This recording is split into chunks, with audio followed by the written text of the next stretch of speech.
Bonjour chez vous ou bonsoir chez vous, bienvenue dans cette vidéo dans laquelle nous allons parler aujourd'hui des rites d'initiation ou des rites de passage. Alors les rites d'initiation ou de passage sont un ensemble de séquences qui entrent dans le cadre d'une cérémonie destinée à faire passer les individus qui y participent d'un certain style de vie à un autre ou d'une catégorie sociale à une autre. Alors bien évidemment, ces rites de passage et d'initiation diffèrent d'une communauté africaine à une autre, d'une société africaine à une autre et également selon les époques. Pour les sociétés africaines ancestrales, la collectivité, la communauté était d'une importance cruciale.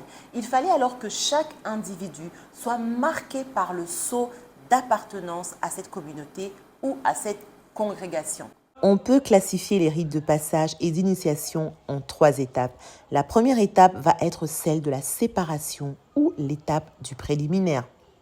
La deuxième étape va être celle de la marge ou du liminaire. Et enfin, la dernière étape, c'est celle de l'agrégation à la société. Pour la période de la séparation ou du préliminaire, il faudra séparer le ou les novices de la société générale. Cette première étape de séparation avec le milieu antérieur est donc très importante. Dans le rite de passage à l'âge adulte, par exemple, la mère doit se séparer de son enfant. Et donc ce lien entre la mère et l'enfant va être brisé pour pouvoir permettre à l'enfant d'appartenir à la société des hommes. Le but était également d'assurer la continuité, voire la perpétuité de ce clan ou de cette communauté. Alors voilà pourquoi les individus qui participaient au rite de passage ou d'initiation devaient à la fin de ces séries de tests prouver à toute la communauté qu'ils étaient capables et aptes d'en faire partie. À l'étape de la marche ou du liminaire, il faut considérer l'importance de ce laps de temps durant lequel on fait subir à l'impétrant une première série d'épreuves difficiles, voire des humiliations en lieu sacré et secret. Puis il va être considéré comme étant mort avant d'être ressuscité, puis de subir des épreuves qui, cette fois, vont volontairement valoriser son identité. Alors la notion de mort est très intéressante dans les rites de passage et les rites d'initiation parce qu'il s'agit véritablement de passer d'une vie à une autre. C'est vraiment une situation de renaissance. On enterre son ancienne vie et certaines sociétés africaines n'hésitaient carrément pas à passer à l'action et à ne pas s'arrêter simplement à une métaphore. Il s'agissait vraiment d'enterrer les initiés, c'est-à-dire creuser vraiment la terre, les y plonger dedans pendant quelques temps et ensuite les ressortir de là, vraiment pour marquer le passage de la mort à la vie et la renaissance. Donc l'être va véritablement renaître. Et dans certaines sociétés africaines, il sera même nourri comme un bébé à qui on va réapprendre à vivre.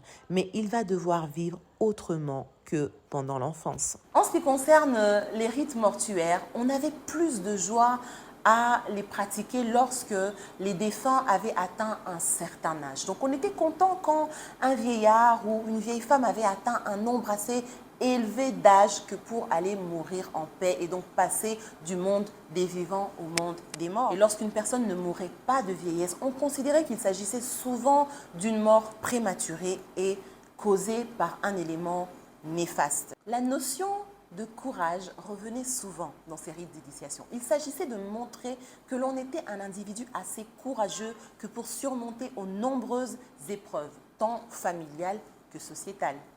Ces situations vont se rencontrer dans une même société à certains moments de la vie. La grossesse, la naissance, le mariage, le voyage, etc. Et dans cette phase, il y a souvent des tabous à respecter. Durant l'étape de l'agrégation à la société, eh bien le rite du mariage, par exemple, constitue, après l'adolescence, un modèle d'intégration à la société spécifique des adultes. Et ce rite est obligatoire. De nombreux rites d'initiation correspondent surtout à la période d'adolescence, qui est une période de transformation rapide. Mais les rites de passage ne concernent pas que les adolescents et sont observables à tous les âges. Chez les jeunes gens, par exemple, la circoncision entrait dans le cadre de ces preuves de courage qu'ils devaient faire. On sait par exemple que chez les Fonds du Bénin, on avait l'habitude d'appeler atotono les jeunes gens qui n'étaient pas encore circoncis. Et quand on traduit littéralement atotono, cela veut dire peureux. Donc, on considérait qu'un jeune homme qui n'était pas encore passé par la circoncision n'avait pas encore vraiment prouvé qu'il était assez courageux que pour appartenir à la communauté et considéré comme un adulte. Chez les femmes, lorsqu'on considère les sociétés sérères, Peul ou même Wolof, on se rend compte que le rite du tatouage du menton entrait dans le cadre de cette preuve de courage. Le courage, un élément très important dans la communauté, dans le sens où le courage était intrinsèquement lié à la notion de protection. Le jeune homme était censé protéger autour de lui, devait se montrer responsable des personnes les plus vulnérables du clan. Ainsi, il était particulièrement important pour les jeunes gens de pouvoir maîtriser leur libido, de pouvoir calmer leurs pulsions sexuelles. Et c'est ainsi qu'on mettait en place ce qu'on appelait des rites d'abstinence qui apprenaient aux jeunes garçons comment calmer leurs pulsions, comment retenir leur érection. Et ces rites avaient été pensés et réfléchis surtout pour éviter les situations d'abus sexuels et de viol. Les rites de passage cosmiques représentent le troisième type qui concerne l'appropriation du temps à travers les rythmes mi-naturels, mi-culturels, comme par exemple les fêtes de pleine lune qui marquent le passage d'un mois à l'autre dans le calendrier lunaire, les solstices, les équinoxes, pour les saisons ou encore le jour de l'an qui ouvre la nouvelle année. Mais quelles sont les fonctions des rites de passage ou d'initiation? Les rites de passage ou d'initiation remplissent trois fonctions qui correspondent à leurs trois aspects. Un aspect sociologique, un aspect psychologique et un aspect religieux.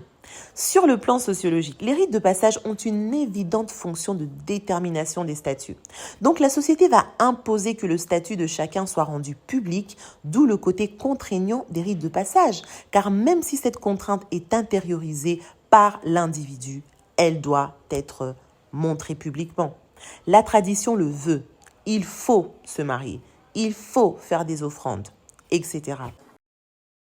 Alors l'aspect psychologique des rites est également très intéressant parce que finalement on se rend compte que l'on aidait d'une certaine manière les personnes psychologiquement et mentalement à passer d'une vie à une autre, d'une étape de la vie à une autre. Sur le plan psychologique, les rites de passage ont une fonction d'aide et de sécurisation des individus à des moments cruciaux de leur existence. Lors de bouleversements psychophysiologiques, par exemple, comme la puberté, l'accouchement, ou psychologiques comme le mariage, la paternité, l'accession à une charge professionnelle ou sacerdotale, la perte d'un être cher ou la protection lors des voyages. Parce que finalement, après avoir passé toutes ces séries d'épreuves, lorsque les initiés arrivaient au bout, ils pouvaient être accueillis avec des cris de joie par la communauté qui tout à coup les considérait comme des personnes dignes.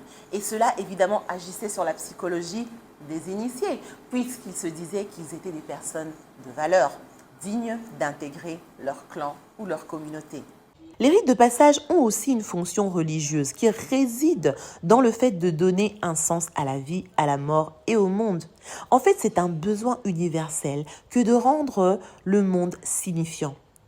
Dans toutes les cultures et dans toutes les époques, on va voir que le schéma fondamental des rites de passage, quel qu'il soit, est celui de la renaissance. C'est mourir à une situation pour renaître à une autre, inversant et niant ainsi le processus naturel vie, mort, l'entropie universelle. Les rites de passage les plus intenses sont ceux qui célèbrent les premières fois ou les événements uniques. Ils vont donc permettre de surmonter l'appréhension de la nouveauté, la peur de l'inconnu, toujours perçue comme dangereux. Mais les rites de passage ne sont pas seulement des cocons protecteurs, ils sont aussi source de métamorphose psychique, de transformation parfois profonde de la personnalité. C'est le cas notamment pour certains rites initiatiques qui sont avant tout des rites de passage. Alors je vous remercie d'avoir suivi cette vidéo. Évidemment, Vos réactions, vos questions, vos anecdotes sont les bienvenues en commentaire. Le débat est toujours ouvert et super intéressant. Et si vous voulez recevoir d'autres vidéos sur nos traditions et nos coutumes ancestrales africaines, n'hésitez pas à vous abonner et à activer la cloche de notification. À très bientôt.